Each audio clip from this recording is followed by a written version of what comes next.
Yeah. They're not Christmas lights per se, but it looks like Christmas lights. So I'm sort of used to that.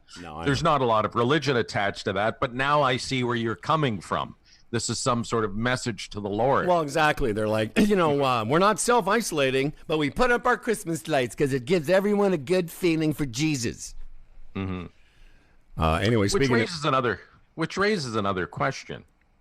Although, when is that some intervention from that end might be cool at this point, wouldn't it? Oh no, absolutely. Well, it's been 2,000 years since anything great happened, so we're still waiting.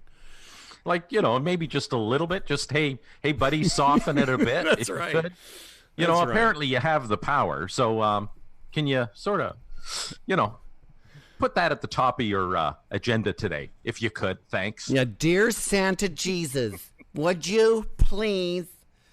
Speaking of Jesus, Dan Duran is here. Dan Duran. Dan Duran. That's all part of the Lord's non-intervention policy. That's what's yeah, that's it's funny that you brought that up, Fred, because I was thinking that the other day. It's been 2,000 years since we've had any sort of, Jesusing, and isn't it about time, Dan? You're a minister's son. What's the holdup? Are we not getting our prayers not getting to Jesus? Is there an interruption in his Wi-Fi? There's no interruption. It's just part of the non-intervention, just like Star Trek, the non-intervention policy. You don't interfere with human affairs. You just, hang out and let it play out, because, you start interfering, and then you do one thing, it affects another Oh, thing. come on. That's how it works. That's the best. I love that excuse, because whenever there is something like that, be it a plague or, deformities or whatever. Yeah. When you say that it's, that's, then, he works in mysterious ways. He just lets it, he lets it play out. But meanwhile, people are praying all the time. To help them win baseball games. Yeah. Yeah, no, exactly. Well, even this, because I hear that all the time. We pray. Our thoughts are with you, or, a lot of prayer will help get us through this. Well, what are you praying for? Some intervention, aren't you? And yet the counter to that is, well, he doesn't intervene, because it's policy. It's God policy. Now, poor Dan's like, I didn't sign on for this. Dan's like, I just came here to do the weather. Go back to my confirmation classes and look some stuff up. I just wanted to join you guys for some fun. now I'm being attacked. Yeah, I'm being attacked by Howard and Fred continually. Hey, Dan. Yeah. How are you? I'm good. Do people enjoy this segment? Did you hear the idea?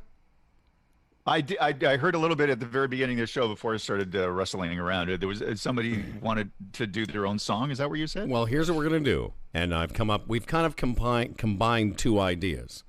So what I think we should do is you send us your version of the Dan Duran weather song, and once a week we'll pick you or pick a person, and we'll send them the Zoom URL that they can use to call in or hang out with us during one of these isolated shows. What do you think of that?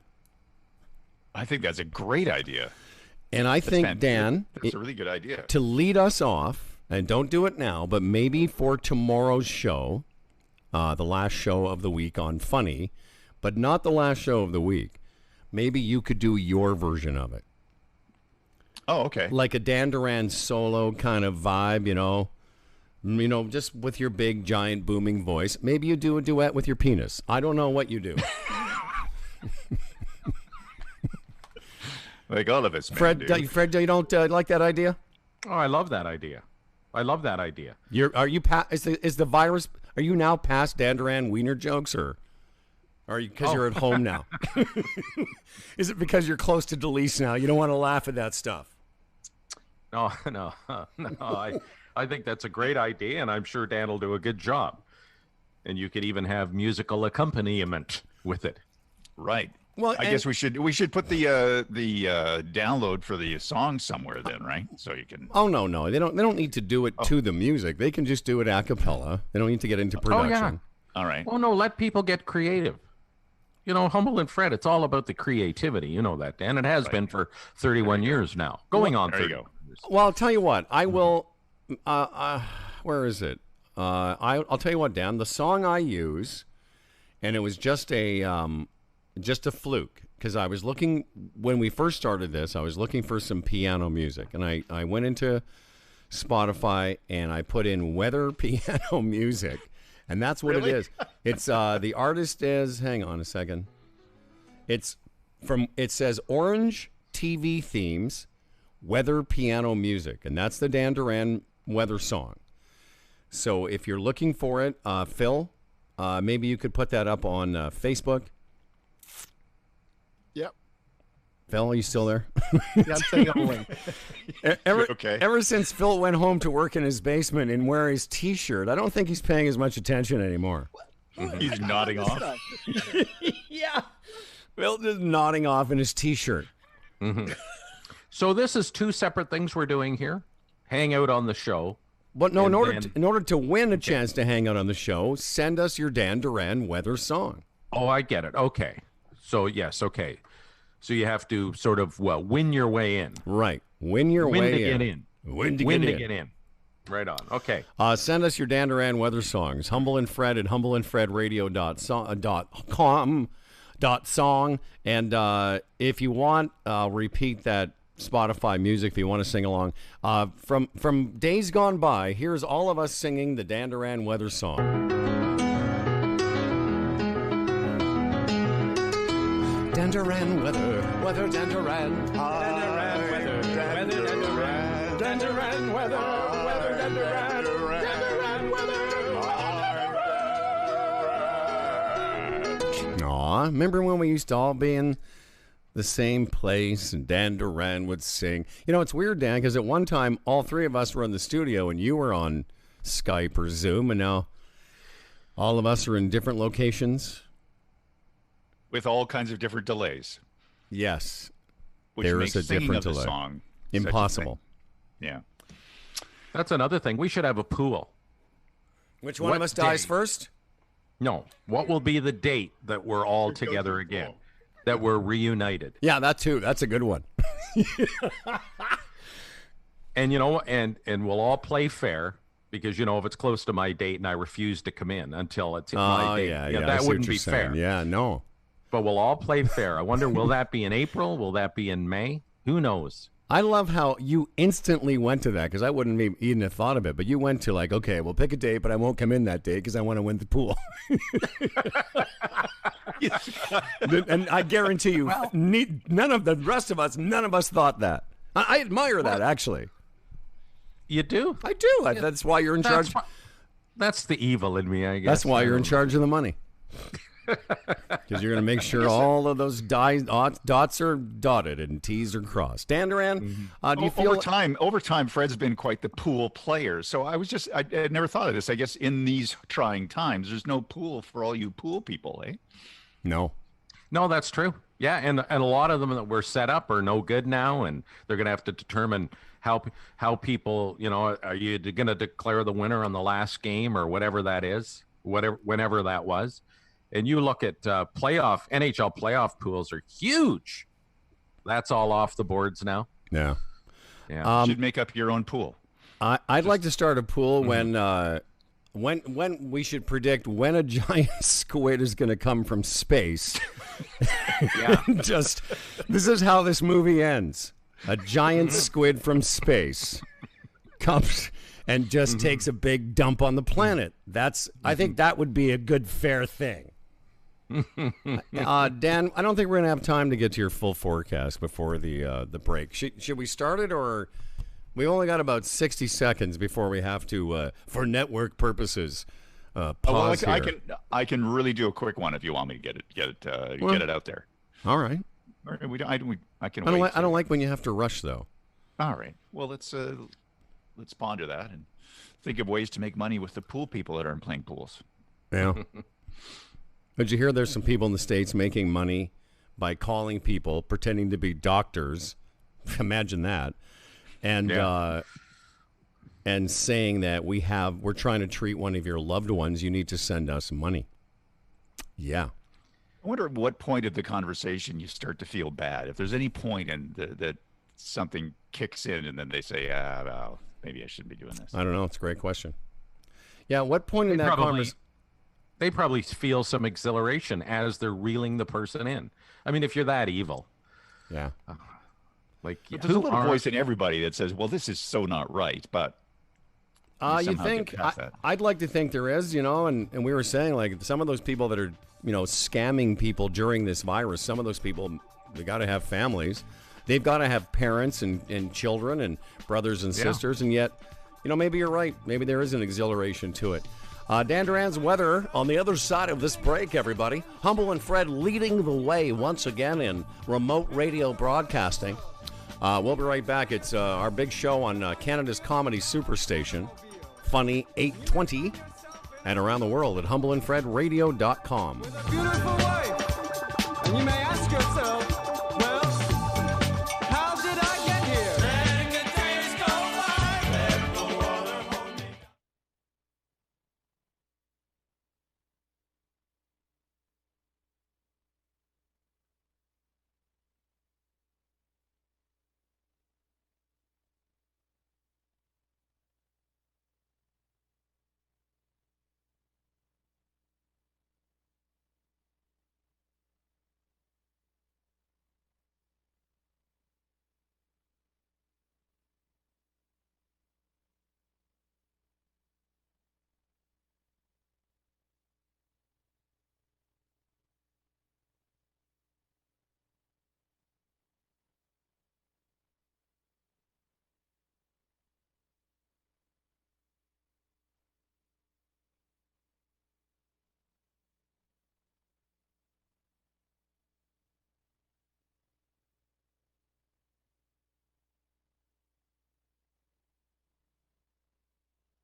Well, I admit that wasn't the most graceful return, but there's a lot of stuff going on here.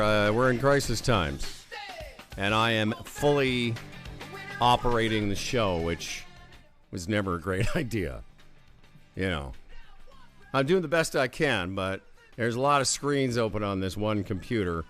You're doing a great job. Listen. This is not the time for sarcasm. So, just kidding. Thank you. But what you guys didn't hear is that there was nothing, and then it got really loud. Anyway, it's working now. Dan Duran's here. Before we get to his, what's that, Dan? I just said yes, I am. Before we get to Dan Duran, let's talk about some of our very fine supporters and sponsors. Go to chamberplan.ca, get a free quote for your small business. Canada's #1 plan for employee benefits. And as we've been telling you, they've added this element called Teledoc. It's fantastic. It's not the government one. It's one set up within the Chambers plan. And you can talk directly to a medical expert. So before even leaving the house, you can have an assessment on what to do next. And really, how invaluable is that right now? Also, if you go to chamberplan.ca, they have a COVID-19 page, information and updates. Very concise. It tells you all you need to know. It really is clever, I would say. So Canada's #1 plan for employee benefits. Companies 1 to 50 employees, say medical, dental, travel. It's all there. Chamberplan.ca. Get a free quote. Recently, we heard from our friend KJ Preston at Clear Air Solutions. You may have seen, if you follow us on Twitter, a couple of very nice notes from the town of Cobourg using Clear Air Solutions on our recommendation for the Aegis Microbe Shield. It's not a disinfectant. It's a long-acting antimicrobial. Basically, it disrupts the membrane on surfaces, killing the microbes, and does not poison, which allows for adaptation and super microbes. Anyway, the bottom line about all of this is, what it does is it resets the hygiene level of your at-home workspace. If you're still one of the essential services like the town of Cobourg and others that are on the front lines of this, what does Zombie 45 call it? The unseen enemy? What's his new... What's his phrase for it? He has a different one every day, but the unseen enemy, I don't know. Yeah. What was it yesterday? And then he says it, and if he likes the sound of it, he repeats it. He says it again, I know. It's unbelievable. Well, we were talking about that yesterday. You can tell he goes from the script, and when he sees something in the script that he understands, his eyes light up. And then he says it again. Enemy. It's the unseen enemy. That's right. Yeah. Enemy. And it's the enemy. It's an unseen enemy. It's an unseen enemy. Recently, Metrolinx used Aegis to treat all their buses and trains, and now you can treat your buses and trains too. Should you have buses and trains? Actually, all joking aside, it really is a great service. It's affordable, and we're happy that KJ's offering this to you guys. Clear Air Solutions, and go to our website or go to clearairsolutions.com. All right, Dan Duran, without further ado and delay, what's happening? And my dad used to have a school bus that we used to do camping in. I'm sorry. So we had a bus. You guys had a bus? Did you? We had a bus. You had like a minister's bus? No, it was he converted it to a camper. So so all of us, our family of 6 went camping into Jasper and Banff and this thing. Beautiful. It broke down in Jasper one year. It's a beautiful story. I got to sand County of Mountain View number 33 off the side of it. It was a great day for me. All right, so let's look at the weather. The next, today is going to be a nice day. We're going to get up around 7, 8, 9 degrees with a fair bit of sunshine. There's going to be sort of a mix of sun and clouds throughout the day today. Tomorrow, we're looking at some showers midday. Temperatures kind of all in the same zone there with a 10-degree temperature on our way. And by the time we get to the weekend, sunny on Friday for the most part. And then, by the way, for tomorrow, the rain will not be a lot of rain, like about 1 millimeter or 2, perhaps. It's not a huge amount of rain on the way. But there is a big system coming our way that will be hitting us on the weekend, and it looks like we're probably going to get somewhere between 10 and 25 millimeters of rain, mostly on Sunday, starting Saturday night. So it's going to be a cloudy day on Saturday, but the temperatures will be fine. The temperatures could get up on Sunday up to 12 degrees, as they can on Thursday, on tomorrow. So somewhere in that zone there is warmer days, but also associated with that will be some wind. So there was wind on the way, gusts up to 50 for tomorrow, and the same kind of thing it looks like it'll be happening on Sunday as well. Really? Yeah. It's going to be windy now? It's going to be windy tomorrow, yeah. I don't know if I What like was that. the windy day? What was the windy day on the weekend? Was it Saturday? I can't remember. The cover started to blow off my pool. So I'm out there holding on to the cover of the pool, and the wind's grabbing it, and it's flapping in the air. And it was this desperate attempt not to let the cover come off so that all the leaves on top went into the pool. I won the battle. Eventually, I won the battle. I Did had to you? pull this thing over, and I had to get the water bags and throw them on, and it was a lot of work for an old man. But again, not one leaf got in that pool. That would have been entertaining to watch if you had a Yeah, I'd security love that. camera. We could get it. That's what, No, that- would it? man I versus swore a couple pool. of times. What's that, Fred? I swore a couple of times. Did you? I mean, you got frustrated? Well, while I was out there doing it, I'm thinking, what was it at the time? I'm thinking 2 weeks ago, like I'm in Mexico and it's sunny and beautiful and pleasant.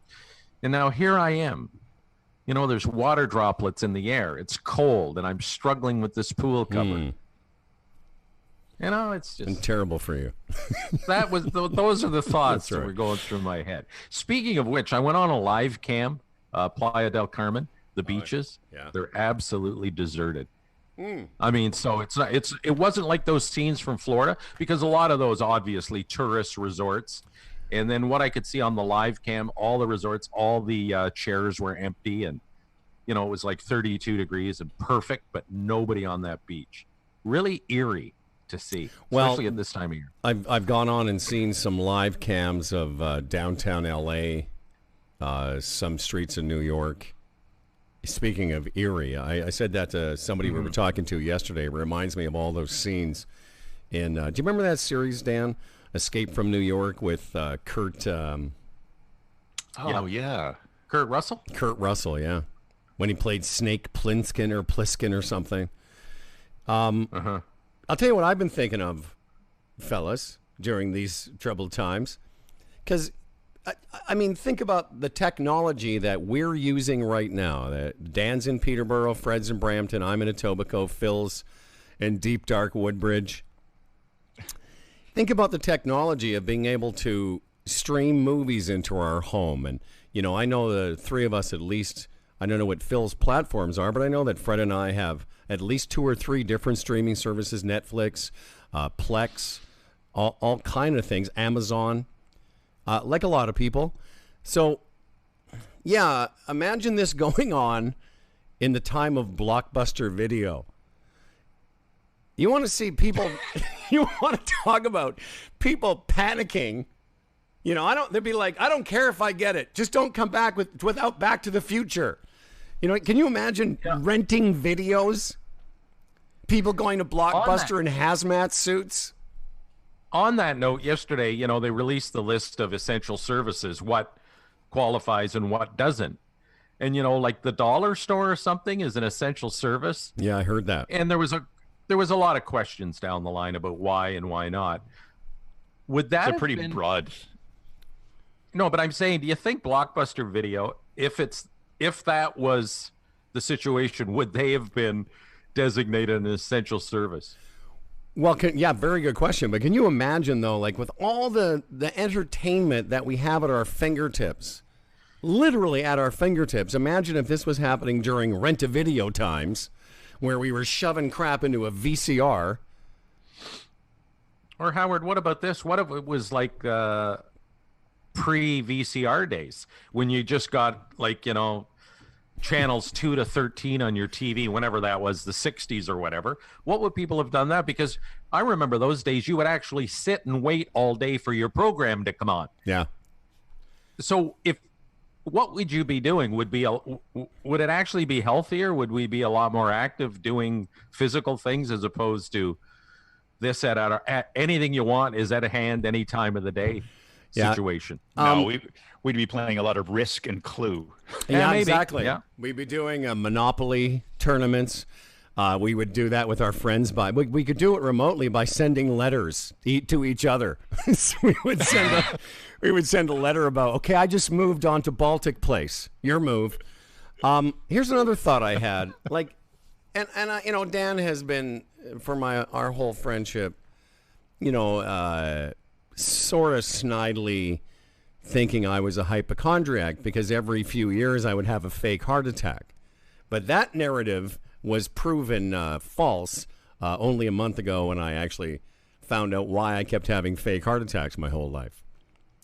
But when I bring it up, Dan, is even someone as stoic as you, when your giant Germanic head, when you hear all these symptoms day and night and all the different things, and I'm sure this has happened to other people, but have you guys not felt like, oh, I must have it? Your throat's a little bit sore, you start to get a bit hot, or do you know what I mean? Like you become symptomatic because you hear about the symptoms so much. Oh yeah. I don't think I consider it. It's like, is this going anywhere? I should note that. Well, that's what I'm dry talking cough, about. Yeah. Yeah. Yeah. But no, I don't know if it would be like it's not inspiring me to think that I'm sick. It's just like, Well, no, I keep an eye on that. Like, if it's gonna, what you but just I'm described, certainly hyper aware Yeah. of any kind of body function that is anywhere close to that. what were we going to say, Freddie? I kind of don't. Yeah, even further to that, it's yesterday I had to go to Sobeys, and I really watched myself. I wore gloves. I stood away from people. The woman that checked us out, between every customer, she goes somewhere and washes her hands. I mean, I felt quite safe. Then later in the day, I had to go into Canadian Tire. It was very impressive. There was hardly anybody there. They had all the lines for social distancing. Everybody was behind plexiglass, the cashiers wearing masks. But at the same time, I walked out of there thinking, okay, I didn't get close to anybody. I was wearing gloves. I didn't touch anyone. My card, I tapped it. But could that have been the moment? Well, Somewhere in there, did something happen that one of those little molecules get into my nose, and this is the beginning of my end? That went through my mind. Well, I'll be honest. When Freddie and I were talking before the show about what we did yesterday, and I'm going to tell you where I shopped yesterday, but when you told me about Canadian Tire, I thought, that would be the perfect place for the virus to be, because then no one could find it at Canadian Tire. And you know what? And they wouldn't help you. They wouldn't. Excuse me. Tell me. Could you help me? I'm looking for the COVID. No, it's over exactly. there. That's the first thing I thought. I thought I'll save that for the show because I thought, yeah, great. COVID should go to Canadian Tire because no one would be able to tell you where it was. Yeah. Good one. Dan, I was at our friend. What's that, buddy? Oh, I was just going to say the same. I was out yesterday as well, and the thought was going through. Okay, I'm wearing gloves, and then I get into my take the gloves off when I get in the car so that I'm not infecting the steering wheel. And then after I was driving around, I said, well, wait a minute. I used the key to open the door, and the gloves touched the key, and I started the car without the glove. And it's like, oh man, you can go down a rabbit hole. Well, and back to my original premise, which was, again, you answered it in a. But the thing is, I'm not saying I'm walking around thinking I'm sick, but I can tell you a lot of people are going through what I described, which is, you get a little scratchy throat, or you start to feel a little bit sniffly, or is this a sign? But the problem with, they call it cultural psychosomatics or something, is where, I used this example a couple months ago. There was a time when no one had carpal tunnel syndrome, and then everybody had it.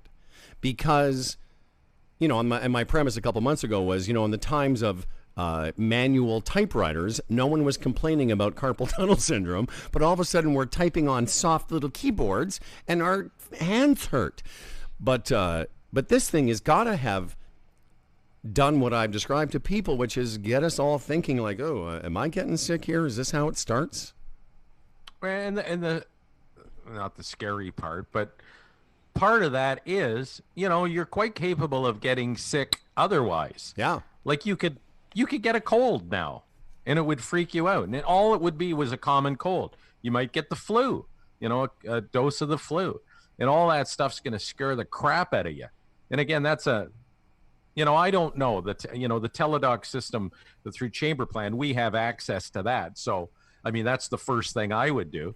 But if you don't have the chamber plan and then you phone the provincial one, apparently it's hard to get through because you'd want to make sure before you left your house to go to the hospital that there was a need to, because then you could just make it even worse. You know? I want to all tell you, these things are going through our heads. a couple of things have happened. Obviously, my problem with my heart in Phoenix, and the travel insurance part of the chamber plan is a great idea. But now, if you're a small business and you're looking at renewing, or I would take the chamber plan right now just for the teledoc system, because that would give you access. Speaking of which, I have a cardiac follow-up appointment next Tuesday at St. Mike's with a specialist. And yesterday they called me and said, we're no longer seeing patients at the hospital. And I expected that. In fact, I think I said to you, Freddie, that I wasn't going to go anyway. But they said, this is what surprised me, is they offered a phone appointment with the doctor. Well, that's pretty good. That's a way to cope with people. But I thought it was an interesting service, because it's pretty tough to see a specialist. At the best of times. Yeah. No, I guess everyone on every level has to get creative through these troubled times. Dan, I was at Palma's Kitchen yesterday. Palma Pasta, of course, one of our great supporters. I ran into Anthony Petrucci. He's there. The staff's there. They were making food. The frozen food's available. I got all kinds of salty meat to get us through this crisis. And that was a very chill environment. In fact, I recommend that place if you're looking for not only amazing food, but if you want to stock up. They have lots of things like, bottled waters and, as I say, lots of cheeses and things that will last, and nitrate, beautiful nitrate meat. And I went there with Rachel. She's like, keep the salami down. I'm like, no, I need it. This is when you need salty meat. But contrast that with, then I went to the superstore, and I was in a 30 cart lineup. Really? Yep. Which one? It was in Mississauga. Way like Queensway and Mississauga, that over there. And I was surprised. We lined up like way away from the cashier. And I said to Rachel, I said, this has never happened in my lifetime. I've never seen this before. Right. Yeah, I popped into Sobeys yesterday. They're still out of flour. And I launched a little bit of a complaint. I said, if you're limiting all the other items, why not flour? And she said, sir, it all depends on how much we have and how much is in the back and how much is on its way. And I said, because I've been here 3 times now and you haven't had flour. And she said, okay, I'll keep that in mind. I said, you do that. So hopefully when I go today, there will be some flour. I was going to say, I can't wait for our briefing tomorrow to see. to see but to see with the flour. Isn't that funny? Situation. People are hoarding flour. Yeah. So I'm thinking, are they passing the time doing some baking, or are they hoarding flour in case it gets so miserable you have to make your own bread and stuff like that? In case the giant squid comes and gets us. I will say, I'll tell you, man, I've had a lot of lasagna and pasta dishes from Palma's Kitchen. But guys, I had this chicken cacciatore, I think, Rachel.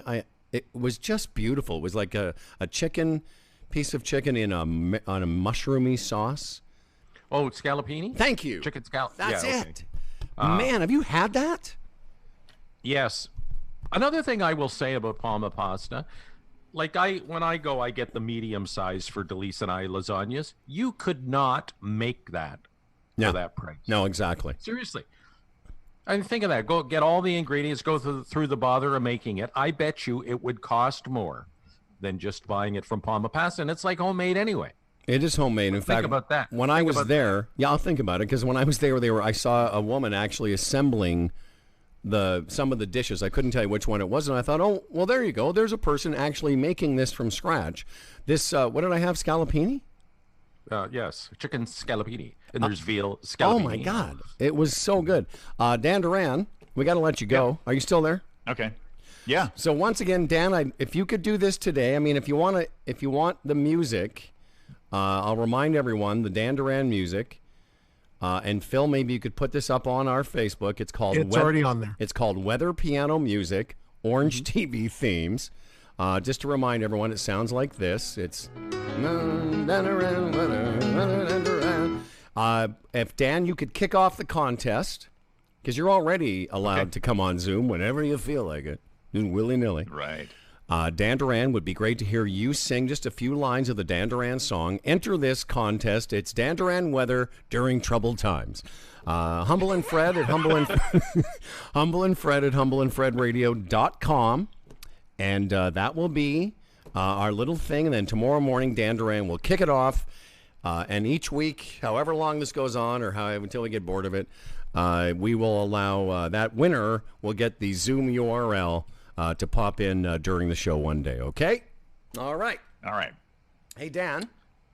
Yep. You're a good boy. Yeah. You're a good boy, Yeah, too. you know, this may be a great little bit, because you got to believe there's a lot of people bored, aspiring musicians or people that, you know, that's their hobby, looking for something to do. So get creative. It could be fun. And Get that's some exposure on the Humble and Fred Show. yes, and to that point, it doesn't necessarily have to be to that music. Like if you want to get creative, you know, it could be something like "Lost." If you're Dan, then we are Dan together. But initially, let's just have it. Try and do your version of our song, and we'll see where it goes. Dan, have a great day, buddy. All right, you too. See you, guys. Dan. It should probably be no longer than about 15 seconds too. Like we don't want like No, exactly. We're not. we don't here. want singles. No. I take it back. Actually, don't do a parody of it. Do the actual Dan Duran song, because I'd like to hear people do that. Here's a couple. By the way, your friend John Ellefson, is that his name? Yes. He, you mentioned at the beginning of the show, he's in Annapolis, Maryland, so he works in Washington. I'm pretty sure he works in D.C. or in or around D.C. He grew up in Buffalo, then moved to Pittsburgh. I think he was an executive with Volkswagen at the time, and now he's works out of Washington. I don't know exactly what he does, but he's a good guy. I've known him for going on 40 years, and he's a good guy. He's a smart guy, and he's got a great perspective on what's going on down there, obviously, because he's an American. So, all right. Well, I can't wait to hear from him.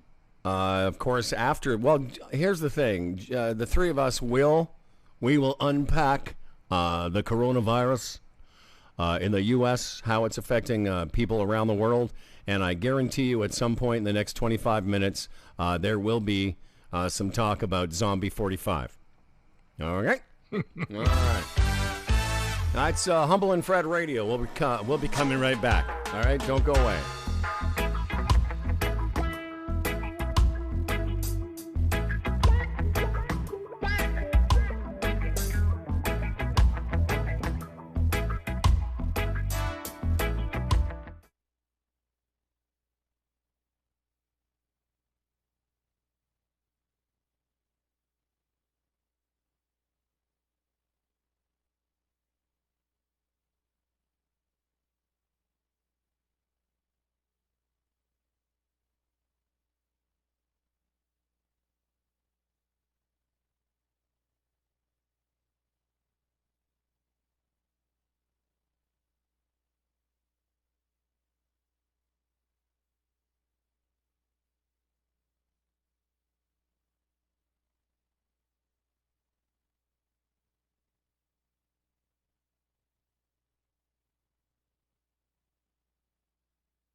Just speak loud. Yeah. Can you hear?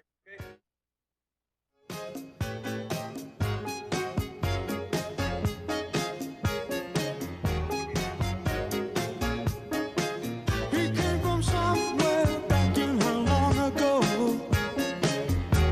The sentimental fool don't see, trying hard to recreate what had yet to be created.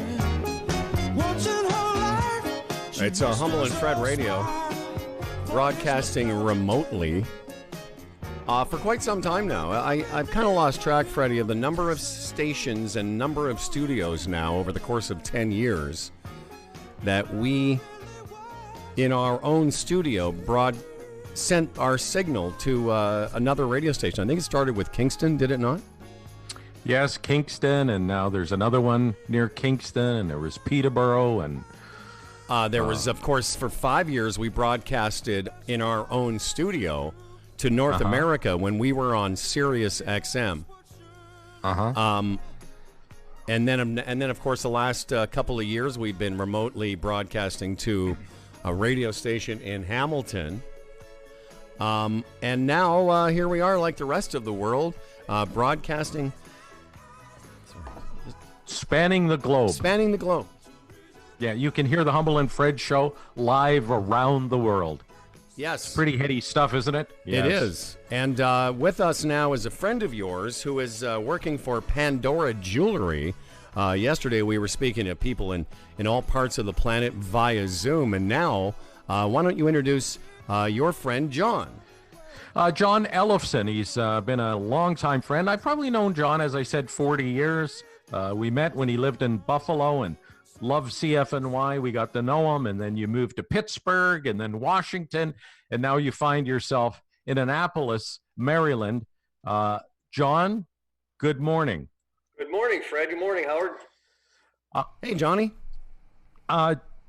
John is, and I'll tell you right off the top, John and I have corresponded quite a bit over the past couple of years, ever since you-know-who became president, and let's make no secret about it. You're not the biggest fan of the president. So, I mean, we start from that position, but we're going to talk, obviously, about recent developments and your perspective on them, obviously. Sure. Well, John, before we get to current perspectives, I mean, you've been, you were a Canadian, but you've been lived in, are you a Canadian? I'm sorry. You're not. Yeah. But Buffalo. you've lived close to Canada. You have a bit of a perspective on Canadians, but you've lived in the States a long time. Give us some background in terms of where you were politically and then what you see as this has developed the last 2 or 3 years with the current Zombie 45. Sure. So just a little background on me. I've been fortunate, guys. I've traveled a lot in my life. I've been all over the world for work. So I think I have probably more of a global view than some of the people that you'll talk to. But I see how things work in the United States. I've lived here for 50 some odd years now. I've seen how things have worked a lot in Canada, having grown up on the border, social medicine, parliamentary politics and things.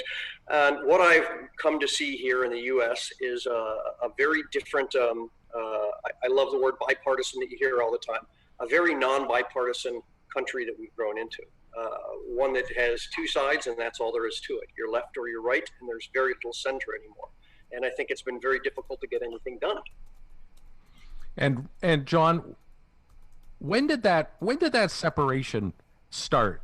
Did it start with the advent of right-wing radio, right-wing media? Because let's go back. It was the 1980s. I think it was called the Fairness Act was lifted. And like in Canada, we have that. Right. Where you have to have balanced coverage of stuff. It's mandated. In the United States, that was taken away in the 80s, and it started there. People separated, obviously influenced by that media.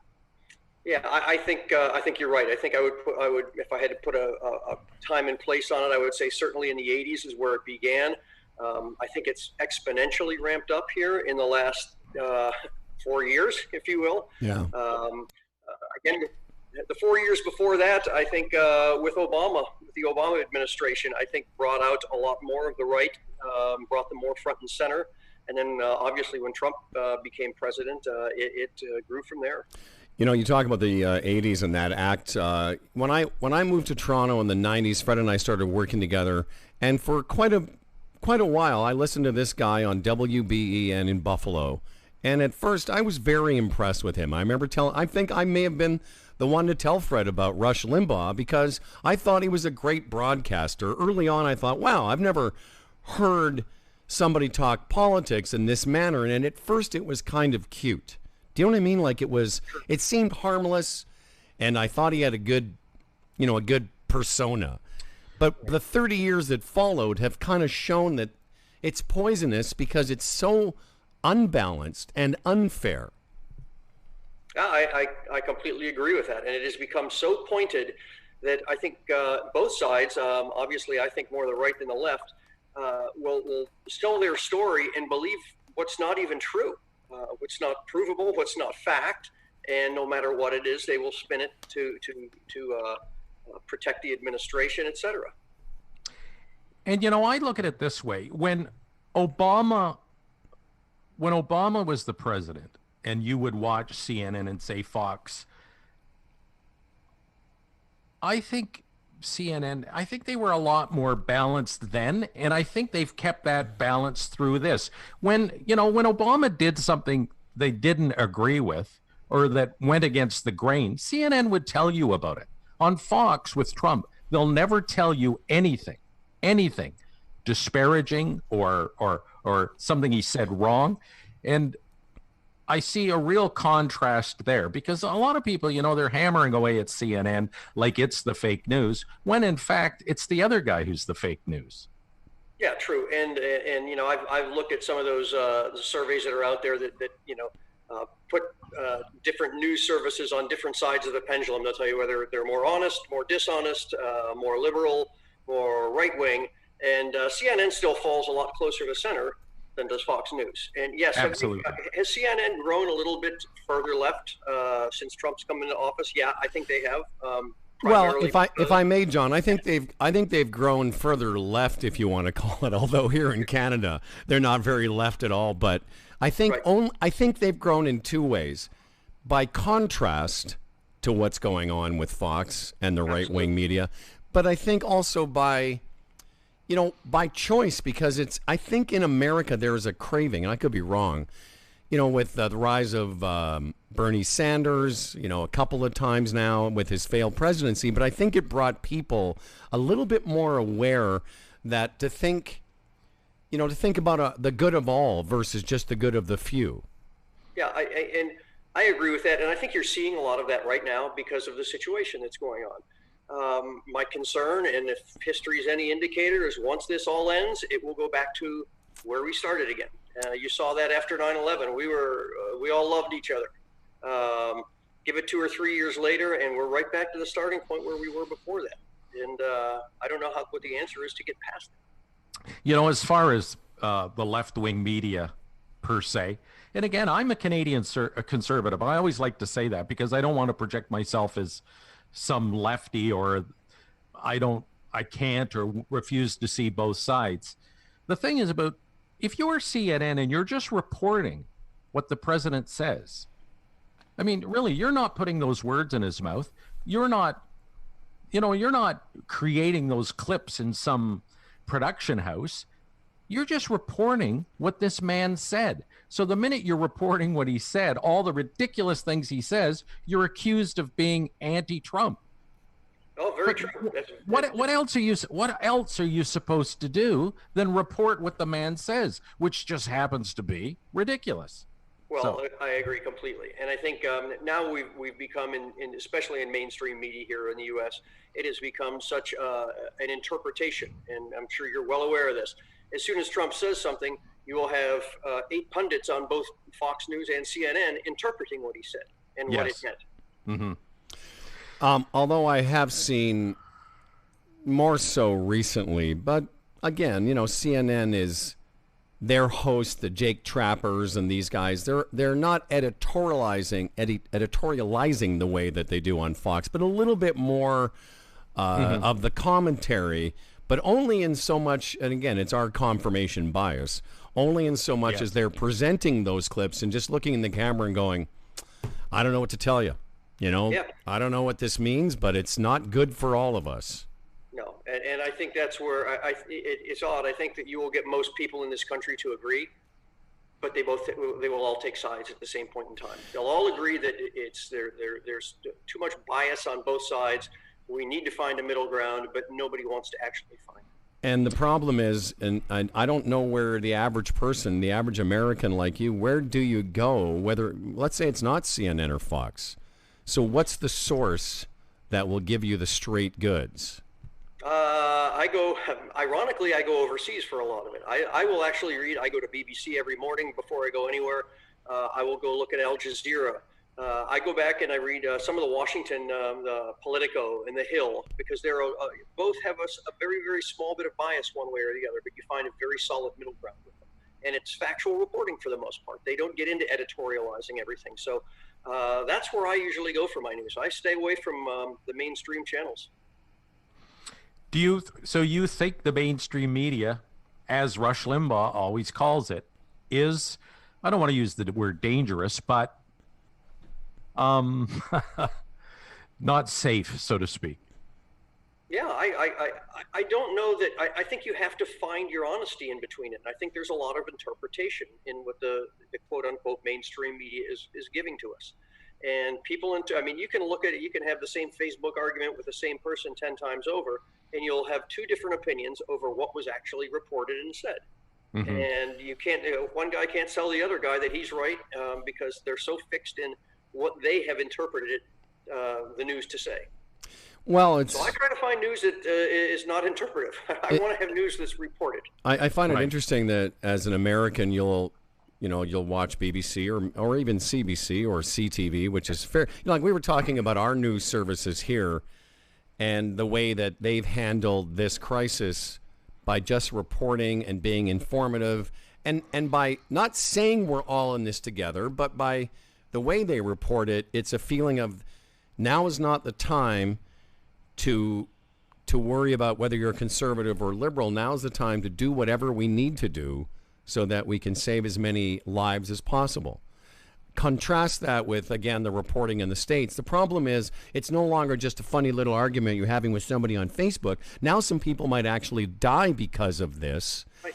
And the problem is, and you just said it about 9/11, it won't be long after this thing is said and done that people will forget how irresponsible the zombie in charge, the zombie in chief there is and has been. Right, and I don't know if you saw the opinion polls that came out yesterday. Trump's numbers actually jumped 5%. No, he is at his highest public approval number right now that he has had in his presidency. I know. And it's mind-boggling. And why do you think that is, John? I think they, from what I've read into it at least, and it's just in my opinion so much as to what I've read, but they say no matter who it is and what the situation, people gravitate towards the leader during a crisis. Yeah. They don't want to fault the leader during the crisis, even though, in my opinion, there's a lot of blame to be thrown in that direction.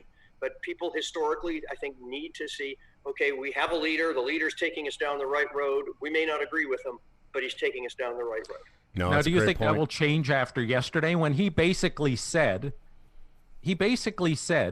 I'm asking some of you to sacrifice your lives for the regime. That's basically what he said. Right.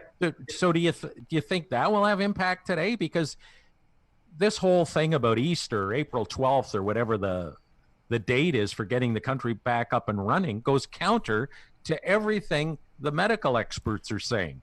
Absolutely. And John, if I may just jump in, not just the medical experts in the States, the entire planet. The entire planet. And you're starting to see you keep hearing the flattening the curve term here. It looks like you're starting to see it in places like Italy, where they have done such heavy quarantining and they have followed the medical guidance, and they're starting to see a downtick in number of cases. Here we're going through the roof, and it keeps going up and up and up exponentially, and we're talking about, hey, let's end this thing in a couple weeks to get back to economics. And it's the most irony I find in it is this is the pro-life party. I know. No, It's that's asking great. people to die for the economy. Yeah, they're pro-life, but not when it comes to actual humans. Exactly. And I talked about this with Fred before because, religion, has aggravated me my whole life. But I said, this whole idea of, the reason he wants it Easter Sunday is for the resurrection. You understand that, right? That Of course. it's because Easter Sunday is the day of resurrection, so it's a great, what do you call that? Dog whistle to the religious, faction that supports him. And there literally is stories every day of and there's one today in the news about a pastor in some, flyover state having a congregation putting his trust into Jesus. Those are the same people, by the way, that will get sick the same way those kids that got sick at spring break. And there's another story about a kid who got sick from, guess what, doing the lick a toilet bowl challenge. On a plane. On a plane. And Fred, I don't know if you got to read the article I sent you yesterday, but Liberty University, which is Jerry Falwell, the Evangelical Leaders University here or just across the border in Virginia, has welcomed all students back to campus after spring break. Now, they're not allowed to congregate in classes. However, the gymnasiums are open, the libraries are open, and the dormitories are open. So we've got thousands of kids coming back onto a college campus, the only one, and they're trusting their faith in their leader to protect them. And it's, Which leader, Trump or the Lord, or both? well, isn't that one and the same, Fred? Yeah. It's the... John? Go ahead, Howard. I'm sorry. I was just going to say it's the science, it's the anti-science faction, and I can tell you, I don't know how, I've run out of ways to describe how odd that is in 2020 when you can just Google stuff. Yeah. I couldn't agree with you more. It's just I've not said I'm disappointed that Trump is the president, although I am. But what bothers me is that half the people in this country think he is the answer. I know. Half the people in this country think he is the answer. And that's disturbing. Wherever I have traveled in the world, one of the first conversations I inevitably have is, what's the deal with your president? How did he get elected? I mean, it's everywhere. Nobody says, well, you have a great president. No one, anywhere. No one. John, you're a successful guy. You live in a nice home. You have a big job. I'm sure you have investments, a 401k. Am I correct? Well, I had one until 2 weeks ago. No, That's right. I know. We're Now in you the just same have a boat. nice house. I had a sizable one. But, conservative talk, radio, Fox News, whoever, they keep pointing to the stock market. Sure. Trump is responsible for that. The job numbers, Trump is responsible for that. Well, somebody with your profile, how do you not buy into that? What is the truth from your perspective as far as the economy goes, the economic numbers? And then, you contrast that to what he is as a human being. Right. Well, yeah. Look, it's no secret. We are I think probably the number one country in the world when it comes to, I have to have more than my neighbor. And we're good at that, actually. So if you've traveled the world as you have, you've seen that. For me, I look at it, I like to at least put a thinking cap on a little bit and say, okay, historically, what's happened in times like these? And you go back and you look at the economic crisis of 2008, after 9/11. Yeah, we saw similar things in the stock market, corrections, whatever you want to call them. But historically, they have come back. And yeah, I'm in a little different position now because I'm a little bit older. So yeah, I'm a little more conservative financially. I'm not putting, everything in my 401k in the most high risk stocks. But yeah, have I seen losses like everyone? Sure, I have. Yeah. Do I have faith that the economy is fairly strong, that we will come back from this? Yeah. And when I listen to most economists, yeah, it might take some time, might take something longer than others. But I'm certainly not a rocket scientist when it comes to financials. But historically, history has shown us that it will recover. Even if you're a Trump supporter, and I know that, Fred has said this, if you're still supporting Trump, there's something wrong with you mentally. And I don't know that pardon me? I agree. Well, here's where I disagree with that, because it's easy. It's the natural. I agree with it to a point. If you're if you're Jerry Falwell and you're telling your students to come back to university and some of them are going to get sick and die, then you are mentally deficient. Agreed. But there's a cohort of people that, and you can kind of see, you know, their stocks went up, the economy was humming along. They're in they're in the 1 to 10%ers of the country like yourself, who can see that times were pretty good. Yeah. And so you can kind of get your head around why they would still support him. But it's where I do agree is in this time when you hear him say things like the governor of New York, the fact that they're not getting ventilators to one of the hottest spots on earth for this disease. And Trump's thing is, you know, it's a two-way street. They have to treat us well, too. How you can still support that now is where I just don't understand. Well, there are things that I saw a comment a long time ago on Facebook, and when Trump imitated the handicapped journalist or Right. person, and the guy's comment was, "I truly thought this was the end of it. That can anybody accept what he is saying and doing as valid? And no matter what comes out of his mouth, there is, and this is where I go back to Fred's side a little bit. No matter what comes out of his mouth, it's almost like a cult following. That it's right, it's correct, Yeah. and he's doing what's in our best interest. And the world's flat now. We're isolating ourselves. I keep calling us the fall of Rome. So Yeah. Well, I would say that. I mean, especially over the past couple of weeks, what we've seen and heard, I think that's a perfect description. I think it's a cult. And what scares me going forward, I'm just wondering how many closet trumpeters there are, how many people that would never publicly say they support the guy.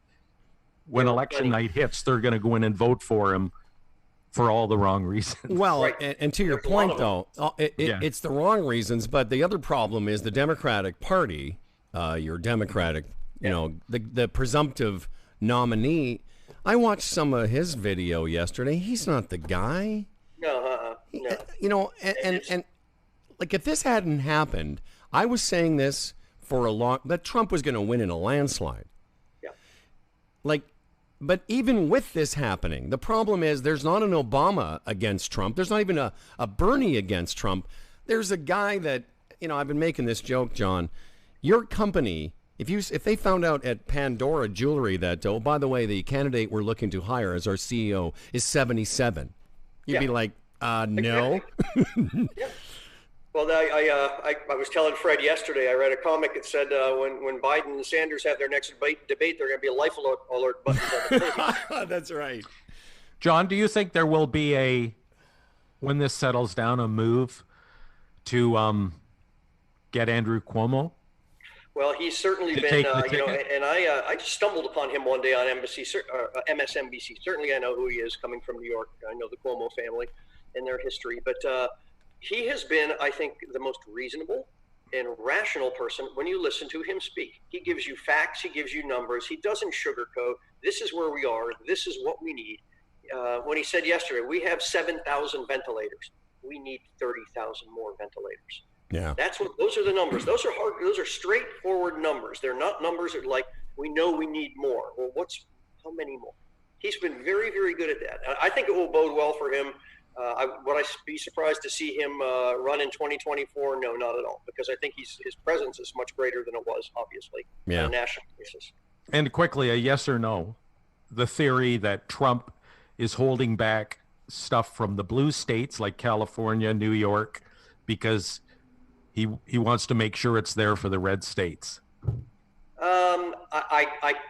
I'd find a hard time believing he could. I don't know that he's smart enough to figure out how to do that, actually. Yeah. So no, I don't think so. And remember, I agree with John. It's an administration. That would be an administration-wide Right. Conspiracy. John, we got to let you go. Yeah, no worries. What a great conversation. And we'll talk to you again, I'm sure, during this lockdown. Yeah, no worries. Anytime. Enjoyed it. Well, we always tell people to stay healthy, and I hope you and your family continue to be well. Okay. And same to you guys. Thanks very much for having me. All right, Johnny. Okay, John, take it easy, pal. Freddie, we'll take a quick break here and come back. We got lots more to go. We will talk about, well, what are those essential services? You know, I find it interesting they've obviously left the liquor stores open. More about that and the zombie that is in charge. It's Humble and Fred Radio. Great to have you along on Funny 820 and at humbleandfredradio.com. Every step you take, I'll be watching you. Every single day.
And welcome back, everybody. It is a Wednesday Humble and Fred show. Once again, pioneers in remote broadcasting. I think it's cute, actually, kind of cool, too. We mentioned in the beginning of the last break how many different radio stations we've worked for now remotely. And this doesn't seem, so different. I mean, it is different not having Fred, right across from me. But, it's as far as us doing the show and sending it to someplace, it seems pretty comfortable. Oh, yeah, and the more you do it, the more comfortable it will become. That's what I said when I did this, hit and miss over the past year or so, couple of years. When you do the one-offs, it's not completely comfortable, but here we are into day 3, and it feels good. No, as mentioned, I mean, this is the way it's got to be. So yeah, I mentioned it to GFR that I'm happy that we're becoming comfortable in this situation, on this Zoom meeting like everyone else in the world, because when we do get back to some normalcy, and we have guests in here and Phil's back in the office, but you can literally, with that snowball microphone, which sounds amazing, that and a computer, you can do the show wherever you want. Oh, yes. I've thought about that. I was thinking of going to Wuhan and doing a documentary, so would be doing the show. Yeah. I'd be doing the show from there. Yeah. Yeah, you should do. You know what? You should do a documentary from Wuhan. Huh? You should. You should definitely. Are you going to go for a walk with us today?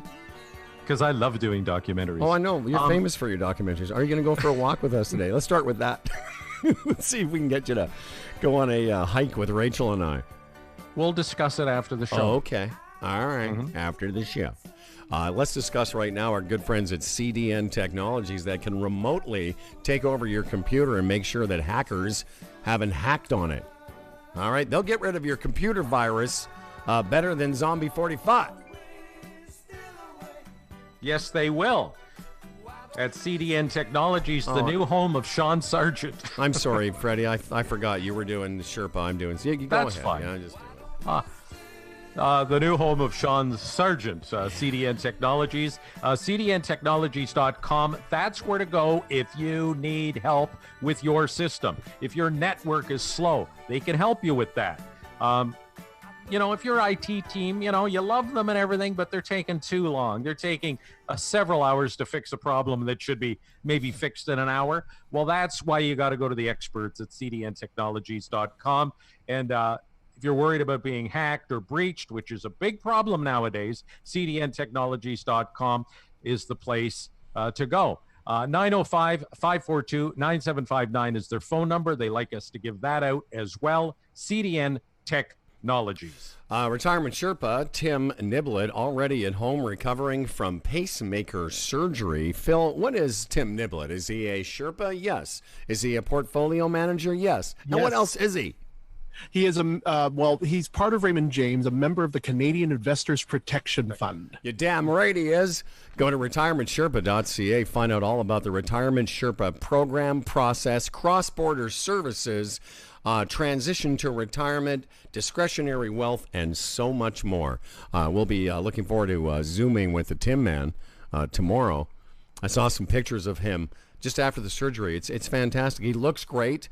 And he sent me some numbers. His blood pressure is already better, resting heart rate, all that stuff. We need Tim to stay healthy and strong for years to come.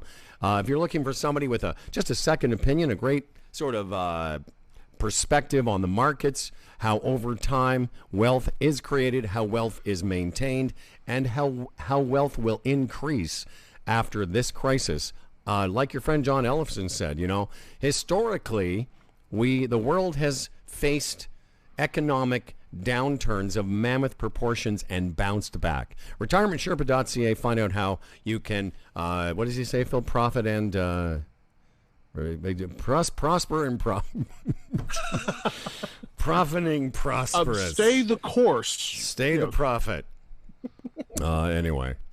I was when John was on, I was going to backtrack a bit there because the question I posed was, does he believe that Trump before Corona was how responsible or how much credit does he deserve for the economy that was, maybe next time, because I think there's several gray areas there, and it's very debatable. So, Without getting too, hokey about things, but there are lots of great stories. There always is in times of human struggle. And when people get pressure put on them, it's interesting to see how they respond. Some people respond poorly, and some people go the other way. Here, just a quick story I saw out of, I think it's out of Vancouver. There's a very densely populated area in the west end of Vancouver. There's just a lot of apartments, similar to, some of those stories you hear out of Italy where people are singing from balconies. But this is so beautiful, I thought I'd mention it. Every 12 hours in the hospital that is surrounded by all these apartments, there's a shift change. I think I told you this in Phoenix, there would be new nurses at 7 a.m. and 7 p.m. So the people in this canyon of apartments who are self-isolating, every 12 hours when the shift changes and all the healthcare workers leave the hospital, you can hear, it's a beautiful, go check out this clip. All you can hear are people cheering and applauding as these people change their shifts. I just thought that was just the sweetest thing, Well, that sucks when you think about it. I mean, luck of the draw. That's hey, listen, being a healthcare worker at the best of times is trying, because you're dealing with usually bad news. Yeah. Or people that are sick. And I mean, that's tough to begin with. But through this, to think that you could go to work and now catch something that ultimately could kill you, not easy. I mean, you talk about losing sleep. The point of my story though is those people in those apartment buildings who would live near that hospital and on any given day not give any thought whatsoever to what you just said, have no thought. And I'll tell you what, when people appreciate healthcare workers like I did, when you get sick, that I still remember Letterman after his heart troubles bringing all the doctors and nurses onto the show with him, and he got quite emotional. Sort of like me when I came back, because you get a real firsthand experience. But I just thought, here's those people in their apartments looking down and seeing those people who have to go into the hospital and try and help other people. Howard, maybe at this point, too, we should play the Fairness Act, which we were talking about before, because we seem to spend a lot of time on the United States and the issues they're having down there, when there's stuff going on up here as well. Like yesterday, there was a controversy. Don't know if you're aware, with the Prime Minister, the $82 billion aid package. And when they presented it, there was some stuff hidden in there, giving the Liberals like unprecedented power for spending and borrowing and taxing. They could go outside of Parliament for the next 21 months to do that. And I heard 18 months. No, it was 21. Wow. So, and of course, the Conservatives had a problem with that. It's like, well, wait a minute. This is an aid package. Let's pass that. What's all this other stuff about? What's all this other stuff about this power grab that you want? So it just shows you, in the United States, they've passed their package. And it took some time. And up here, we're sort of going through the same thing, because ours hasn't passed yet because of this. And the Prime Minister sort of tried to pull a fast one. So we're not exempt from this kind of stuff. It's funny. I'm going to show. You can see this, but I put Trudeau is doing what? Because I wanted to bring it up as well. I don't understand. I get the enormity of the situation, but I just didn't really get why they tried to sneak that in, that they would have unlimited taxation powers for the next 18 to 21 months. It didn't make any sense to me. Well, number one, it's politics. Whenever you're trying to have a bipartisan thing, so to speak, you try and get as much as you can on the other guy. I think their excuse, the Liberals, would be, hey, if this gets a lot worse, we don't want to be bringing people into Parliament all the time to pass this and that, or if we need more revenue, tax here, tax there. How genuine that is, who knows? But I think the Conservatives have the right idea. Let's get the money out to the people and then worry about that later. Well, getting back to the bill that they finally pass that bill? The To the $2 United trillion. States, yes. Yeah. Yes. But if you look at it, I sent you something. They're basically, the Democrats were holding it up because they didn't want to have bailouts they wanted to prevent companies from buying back their stock and all sorts of that stuff. And, to your point, it is politics. And it's funny that even in this time, they're still being politically motivated. Back to Trudeau. It just seems, is there ever any time, Fred, when they're not doing this? It doesn't seem like it. No. And to Trudeau's credit, from what I understand this morning, he has said they will resubmit without that clause in it. But still, it hasn't passed yet. So it mirrors what basically was going on in the United States on some level. So again, we spend a lot of time with Trump and the Americans and everything, when here in Canada, we sometimes have to look inward, But, as citizens of the country, at least, and you're right. I wanted to bring that up because for reasons that you described, like we spend so much time talking about the zombie that we don't talk about. But the difference is, and we mentioned this yesterday, Trudeau and Ford, on two different sides of the political debate, and yet during this time, at least outwardly, they're projecting sort of a unified front, and at least it makes you feel somewhat better. Right now, Fred, do you see who's dropping in? Just dropping in. Edmonton Steve. yeah. There he Hey is. there. How's everybody doing? Good. How's it about you, Stephen? I'm having the best time here Are in ya? snowy Edmonton. What can I tell you? What time is it here? It's 6:45 in the morning.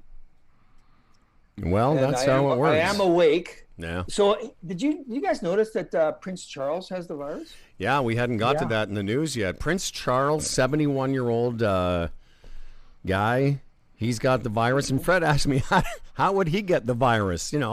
Well, royal people can get it. Look at all the syphilis they've had over the years. Exactly. Well, I think his brother has the clap. Anyway. That's right. I love your new setup here. It's very cool. I mean, it'll be nice once you guys get the video up as well as the audio. But the audio is very smooth. I mean, I'm listening to it. I've listened to the last 45 minutes or so, and it's like you guys are all in the same spot. Hey, Phil, how you doing? Oh, very good. Great to see you, Steve. Steve, you can see Phil's wearing a T-shirt now. We've never seen him in a T-shirt. He looks like, Woodbridge Playboy. Oh yeah, yeah. And So yeah, it's all good here in Edmonton. It's still lots of snow on the ground. I've discovered Zoom with myself and my buddies. So we sit around, and yesterday I had an hour-long chat with my friends around town, and that's how we're sort of, socially communicating. And then on Friday afternoon, they're going to come over here, and we're all going to sit in my cul-de-sac and have a beer together, being the right distance apart. Well, tell Fred what you told me, Freddie. Steve is doing his part to entertain his neighbors. He sits out on his porch with his guitar and has the cul-de-sac concert. So yeah, I discovered this on Sunday. Like around here, we're in a part of Edmonton where normally not many people walk around, but now it's like on Sunday afternoon. It was a nice day, and there was all sorts of people wandering around. So I stood outside on my front step, and I started playing kid songs, and people just stopped and listened. See that? Played for about half an hour. Steve's doing his part. I was doing my thing. And by the way, so is Fred. He's off to Wuhan to do a documentary. I saw that. Maybe I could be your producer, Fred. That's right. Yeah. Yeah. You guys go. You go. Both Oh of you. no! I'll you be guys, the seriously, remote. you go. I'll be the remote producer. It'll I'm be not going Humble with and you. Phil. You'll need a translator. Yeah. And then the other thing we're wondering about, there's a big debate here in our family, Jane and I. It's like, well, are we going to order takeout or Yeah, not? I A know. lot of my friends are ordering takeout, and other people are saying, oh, I don't know if I want to order takeout. So I'm on the side of ordering takeout. I think it's okay. Well, Howard had a report yesterday. I don't know where did you get it from, Howard? Saying CTV some- News. CTV News, medical officers in Canada have suggested that, yes, takeout's fine. Go ahead. Okay. I'll mention that to my wife when she wakes up. There was a report from a medical officer saying that when she said it was extraordinarily low chance. It's not. I mean, because they're already. I mean, you got to figure that anyone that's still producing food for other human consumption is taking every step that they can. Because believe me, none of these, whether it's Tim Hortons, McDonald's, or this person down the street that's making pizza, they can ill afford to have somebody get sick because you ordered from them. Well, also, a lot of the people I'm talking to are saying, we got to support these businesses any way we can. And that really is a sentiment I'm hearing. Plus, I'm sick of cooking, frankly. Oh, I know. Yeah, we had that conversation. GFR and I had that last night as we were eating some great Palmer's Kitchen food. I said, at some point, can we have sushi again? Because we can't make sushi. Well, would a takeout sushi place, would they be open? Well, there's one. I guess. There's one down the street from me. Sushi to Go has signs that say we're open for takeout. Yeah, no, I mean, whatever the food prep process is, you either buy into the notion that it's okay or you don't. Yeah. But you can, in this day and age, you can order from anywhere. And frankly, like I've been cooking for the last week and a half, and I'm trying my best. And it's not bad. It's just, I'm just bored with cooking. That's all I can tell you. Well, the problem was when they're two as well. I made a pot of spaghetti, and the thing is you want to eat it up. So you're eating it like 3 nights in a row. And on the weekend, I did a nice beef stew. I think we ate that for 4 days in a row. Yeah. Yeah. That gets a little tiring unless you want to freeze it for later. But that seems to be our pattern. So one thing I want to tell you guys about, I've been looking for stuff on the web, and I found 2 things that I'll pass on to you guys after. Saw a thing yesterday that was so cool. It looked like the cast from Les Mis, and they're doing a song called One Day More. And the audio is a needle drop audio from the show. It sounds like it's great. The audio is fantastic, but it's all of the members of the cast doing their bits from their houses. From isolation. Yeah, I saw it. It's amazing. From isolation. It is really, really good. Yeah, I watched it. You Steven put it up on his Facebook. If you follow Edmonton Steve on Facebook, it really is something. And very, that play isn't my favorite because it goes on for 4 days. But that song is very. That song is very cool. good. Yeah. And the way they do it and the way they set it up, and there must be. I mean, I don't know how many. Someone must have edited it. It must be about 120 edits in 3 minutes. But it's really well done, and you can see that it was done in the last week. Yeah. And what's the other thing you want to pass on before we let you go? We got to do a couple. The other more one is things. a thing called "Playing for Change," and the tune is called "The Wait." The Wait from the band. So this is a sequence, and this wasn't recently done, but it has Robbie Robertson, it has Ringo Starr, right, and it has all of these acts that are performing elements of the song from all across the world. And they put it together, and it's so fantastic. People listen to it, and it's just a great piece of uplifting music. You can't imagine. But that's not current, is it? That's been out for a while. No, that's been out. That's been out for a bit. And also, Playing for Change is an organization that does a bunch of these. It's just that The Wait is probably the best one I've seen, and it's really just I've seen it too. 3 minutes of uplifting music. It's fantastic. One I saw yesterday was Keith Urban from his studio, I think in Nashville. And it was great because I sort of discovered him through the Grey Cup. Yeah. Although Nicole Kidman keeps jumping in in front of the camera, and that I found that a bit aggravating. I thought that was fun. I thought he is given the kind of performance he give in front of 25,000 people. Right. And it's just her. Yeah. Yeah. It's very. I thought it was very cute. Well, it's funny because I didn't realize we were going to talk about artists doing this, but I saw a tweet this morning from James Blunt, and he says, "During lockdown, while many other artists are doing mini concerts from their home, I thought I'd do you all a favor and not." Really? Yeah, I like that. I got one more. Burton Cummings. I think he's still in Moose Jaw. Yeah, I saw that. He's sitting there in front of his keyboard, I was watching it the other day. He was live. He had 60 viewers, and he was playing his guts out. You know, it's like, you know, and he's what, 102 years old. I can't remember. No, we actually, Fred was still here. He does a version of "I Will Play You a Rhapsody." It's really, really good. Yeah. Yeah, he can still hit those notes pretty good. Almost. Listen, I mean, Steve, for his age and everything. Yeah. But he was playing his heart out. I thought, good for you, Burton. listen, we got to let you go and talk about Gig Sky, but we will check in. Edmonton Steve, hope your family's well. And if you need another online golf lesson, I'm happy to do it. Oh, yeah, maybe. We'll talk to you later. Steven and I spent an hour on Zoom the other day working on some golf stuff. I've got Fredo now wants it. I'm doing, my other brother wants to be part of it. And if you want an online golf lesson for only $15.99 during this COVID crisis.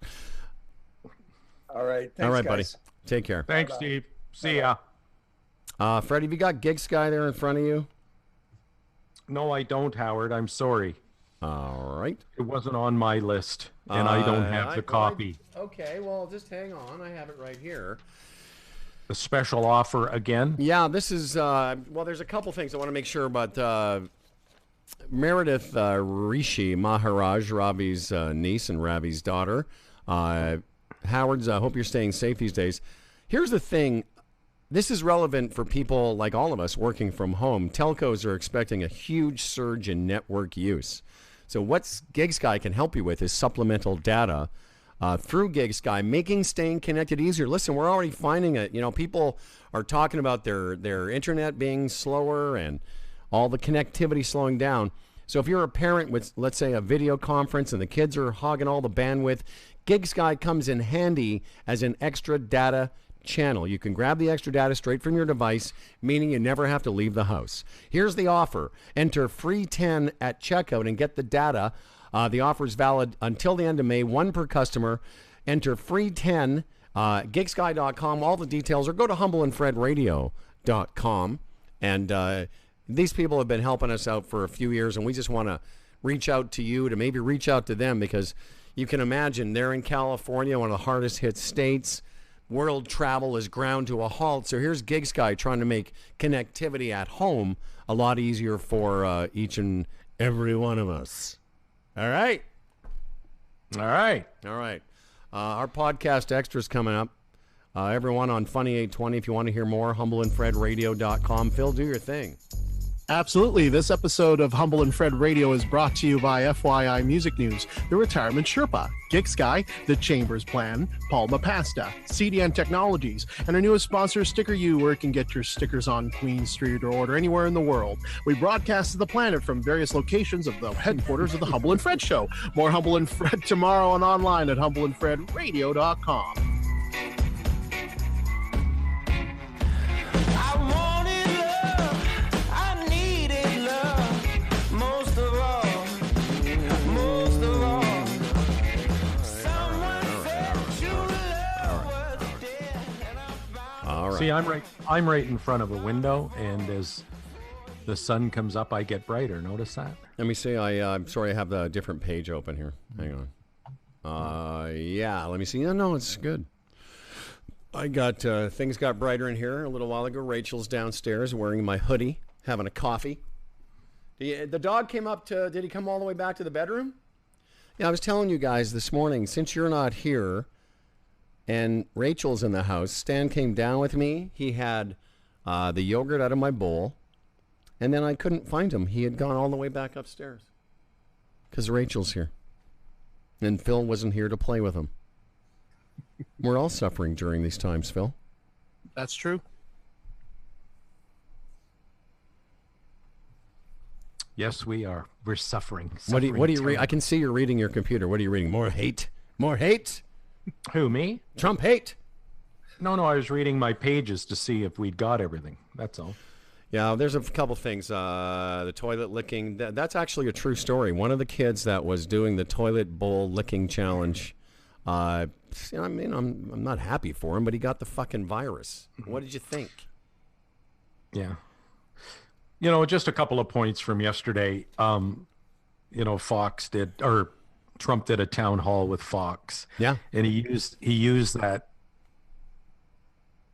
traffic accident thing again. Oh, everybody has car accidents, and what do you tell the car companies to stop making cars? And it was the perfect chance for the Fox person to go, yeah, but car accidents don't double and triple every day. Like, every 3 days, we aren't getting twice as many car accidents. I mean, it's a stupid analogy anyway, but he's allowed to get away with that. Plus, his other thing was, the cure can be worse than the problem, that whole thing. You know what he's claiming now? There could be just as many suicides. I didn't hear that. When did he say that? Oh, yesterday he said that. If the economy tanks and people are thrown out of work and we go into a depression, there could be just as many suicides as people we lose through the virus. And I'm thinking, wow. Yeah. That's pretty alarmist from the president. Well, but that's what he said. My biggest takeaway from that conference yesterday, and I read it about him saying, they've got to be nice to us. But who has to be nice to you? It's it's almost like it's so weird. It's like hearing a kid in grade school. Well, I won't give you the ventilators until you take back what you said to me. When he was looking around that press room yesterday, or was it the day before, talking about how most people, they're not very nice to us. Like, I find that part the most disturbing because it's so unsettling that guy is in charge of right now my daughter's health.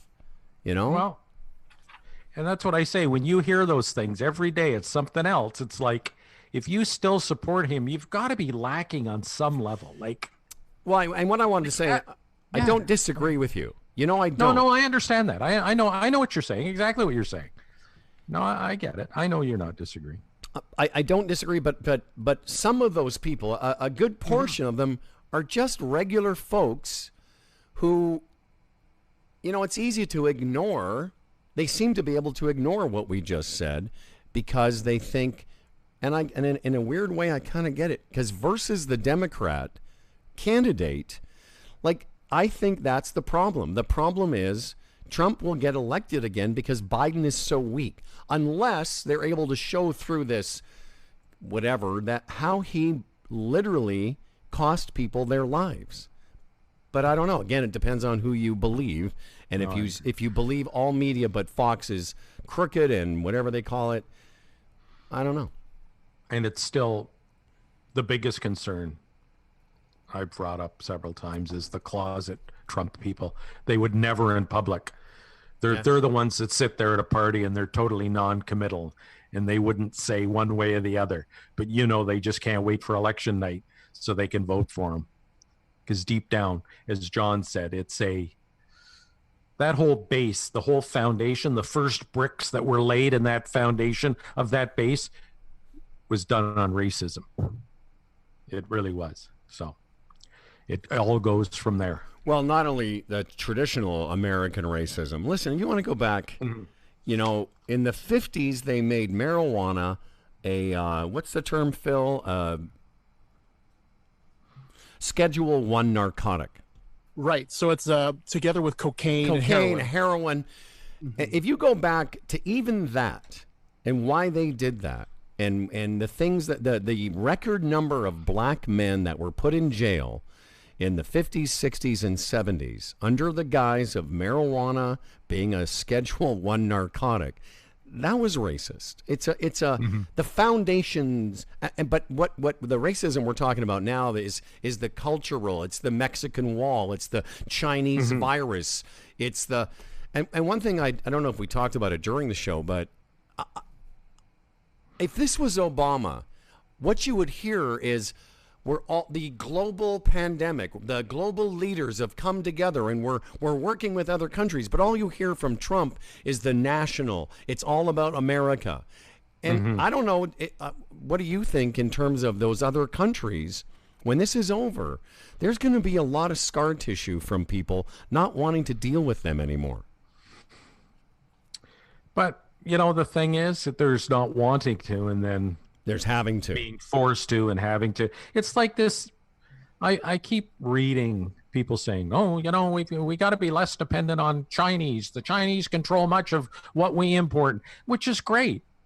But don't blame the Chinese for taking the business.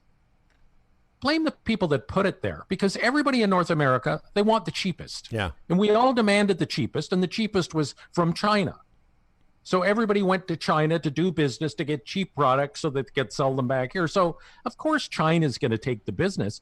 How are we going to get out of that hole? How do you turn around and tell all these businesses their whole structure and backbone is goods from China? All of a sudden you can't do that anymore, or you shouldn't do that anymore? Listen, It's impossible. we do it here. Of course we do. Hey, those made in America, those MAGA hats didn't they find out the first shipments were from China? Of course. Yeah. Of course they were. I'm sorry. We're so we're so deep into that because you know what would happen immediately if everybody got together and said, okay, we're going to stop dealing with China, the costs of everything would go up and people would bitch about that. So I don't know what the solution is, but certainly don't blame the Chinese for taking the business, because any one of us would take that business, and they did. No, of course. Before we go today, I wanted to pass on something. It's a screen cap. I'll just describe. You know who Joe Buck is? Yes. For you people who don't. Junior? No, the real guy. Not the real guy. The young man. The guy that calls on Fox. Yeah, his dad was Joe Buck, and I think he's Joe Buck Jr. Yeah. Okay, so the guy that is the younger guy now, where is that? Yeah, nice guy. Nice guy. Very pleasant broadcaster. Yeah, and you know, a lot of guys in the golf world didn't like when Fox took over the U.S. Open.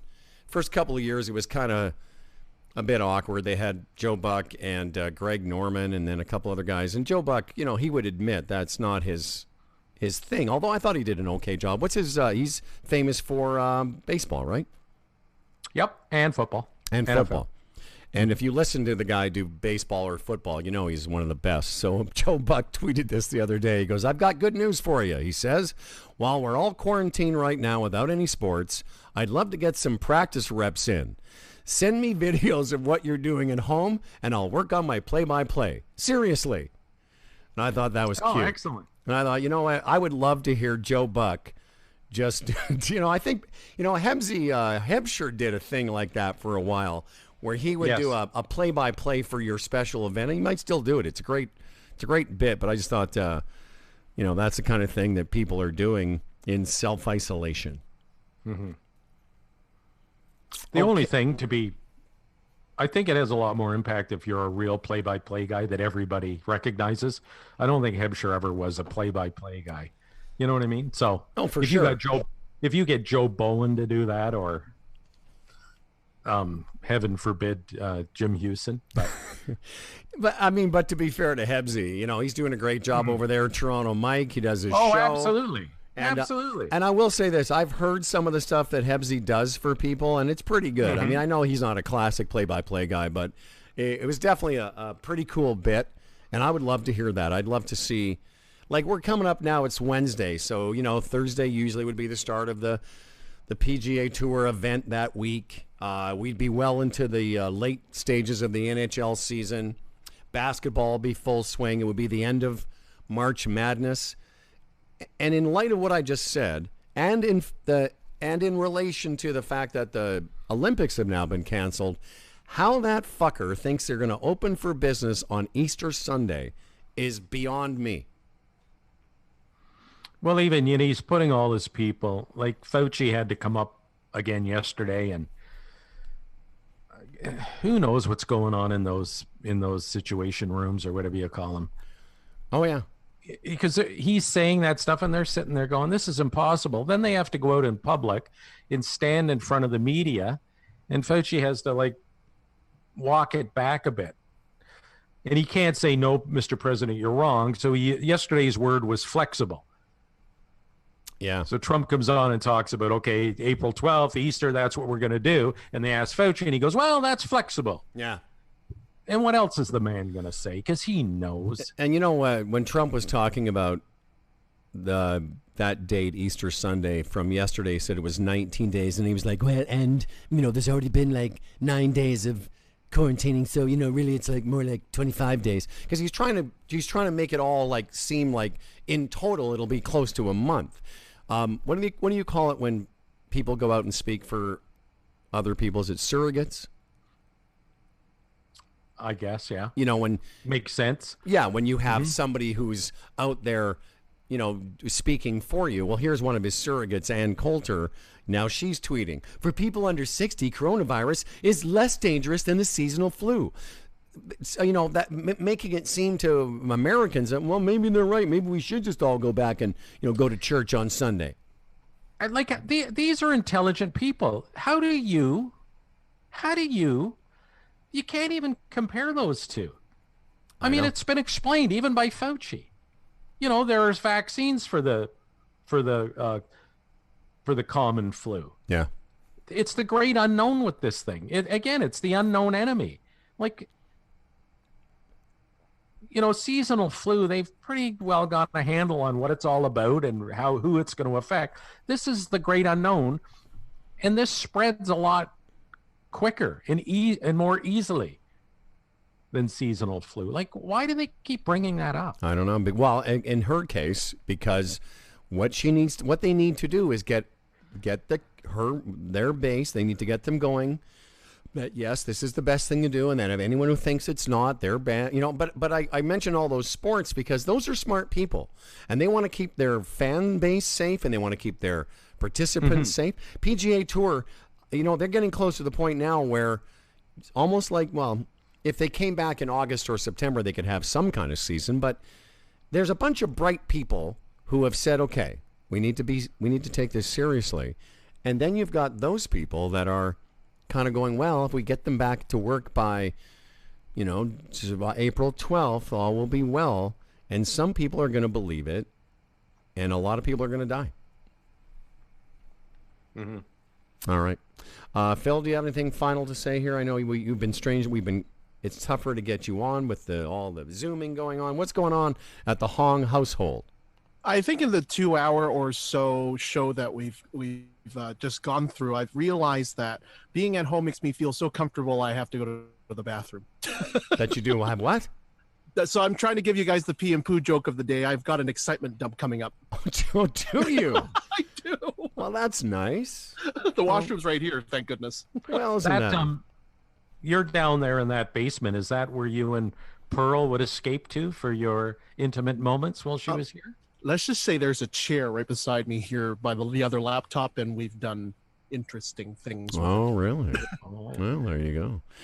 A bunker hall. 3 people who don't know, Phil's broadcasting from his basement a bit, but it looks like he's in the Harry Potter closet under the stairs. Pretty much. All right. Well, listen, safe travels today, Fred. Obviously, we're going to get the show up in a second. We'll talk about today's activity.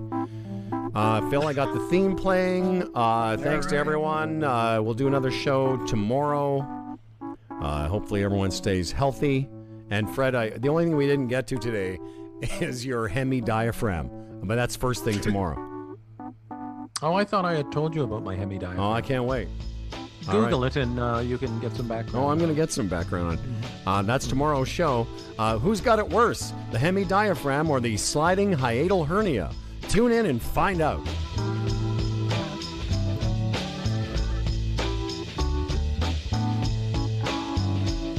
There's a destination a little up the road.